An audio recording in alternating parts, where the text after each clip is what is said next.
This is Crenshaw, Briggs, and VT. We want the touchdown, we not trying to go for 3. And it's best if you get up out the street, cause them bulls out the pen and they about to stampede. You're down there at OTAs in the mini camp. I'll ask the first question. Who's impressing you out there? Is it receivers, defensive backs, like a certain person? Who got your eye? The person that caught my eye today and really the day before too, Derek Stingley. And I wrote a story about him last week in the Houston Chronicle about his fit in this defense. First off, you get on the field and sometimes over an offseason you just want to see kind of the eye test of body transformations. But Derek Stingley looks like he's made out of iron. He always has, but he looks even more like a Greek god. And he came out there today and he was in man coverage with Nico Collins going deep, and he got challenged and he leaped up with an impressive vertical and swatted the pass incomplete. I think the pass was about 40 yards. And that's the kind of matchup that Derek Stingley can do. He's very sticky as a cornerback. I covered him at LSU for his true freshman year where he was an All-American, his best year there, when I put him on the map. And his multiplicity, his versatility as a corner who could play man and zone and match up with anybody on the field, those are the things that made him a number 3 overall pick. And watching him go through 2/3 of his time in zone coverage was pretty perplexing for that kind of pick. And talking to the coaching staff, Corey Undland, who's defensive passing game coordinator, came over with D'Amico Ryans, also talking to Matt Burke, Dino Vasso. All of them worked in the Eagles staff a couple of years ago, and they worked with a lot of pattern matching schemes, which basically are blending man and zone. It's something Nick Saban invented back in the early 90s, but it's become a lot more widely used in the last 10 years.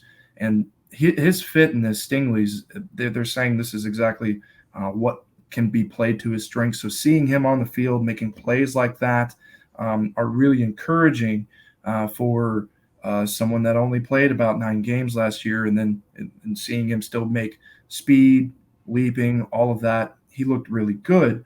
But everybody wants to hear about the quarterbacks, right? CJ Stroud has had an up and down offseason. He's made the best throws out of the quarterbacks. He's proficient in his precision. That's what made him a top candidate out of Ohio State. We've seen him made some really good throws. Yesterday, he threw about a 40-yard, 30-yard pass on a wheel route down the sideline for a touchdown, placed it right where it needed to be, right over the shoulder of a defender. And he's made some questionable passes. Today, there was some miscommunication between him and tight end Dalton Schultz in the flats, and Schultz stopped on the route and he overthrew him. It got picked off by Eric Murray for a pick 6. And he bounced back from that towards the end of the practice when they went on a 2-minute drill. Stroud was 6 of 8 passing and then finished that up by placing a pass in the middle of the end zone, and Schultz went up and brought it in for a touchdown. They went out and got Schultz for that reason. Seeing him be involved was also eye-opening. So we're talking about an offense that finished last in yards per drive the last 2 years, and had a lot of struggles trying to push the ball downfield. So just seeing anything that resembles that is going to stick out. So those are, I think, the 2 that you're really looking for.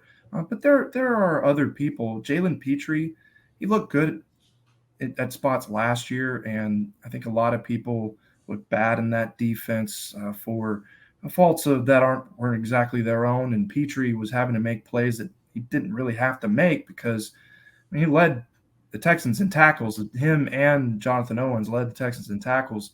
Everybody else in the NFL, it's a linebacker. So your front seven's not – you're having to fill in for a lot of bad spots. But Petrie comes in this year in this kind of secondary, the same kind of coverage that we're talking about, and he's made some great plays. Yesterday he swooped in and dislodged a pass from Nico Collins that was deep. Today he came in and laid a hit on him, and Collins was able to hang on, but Petrie's involved a lot. So those are the things that you want to see, the playmakers there.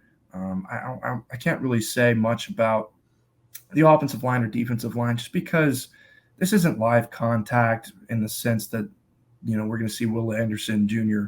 go in and get sacks or tackles for losses. This is blow the whistle dead and such. So we'll get in.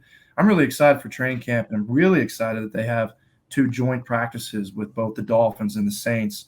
And we'll really see those players get tested. Christian Harris, too. I'm looking for him to jump up in this defense as well, and see C.J. Stroud go against some opposing defenses. I think that was a really smart thing by the Texans to bring that back. So those are kind of the big ones that jump out to me.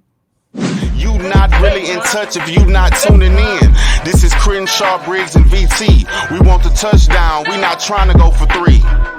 And it's best if you get up out the street, cause them bulls out the pen and they about to stampede.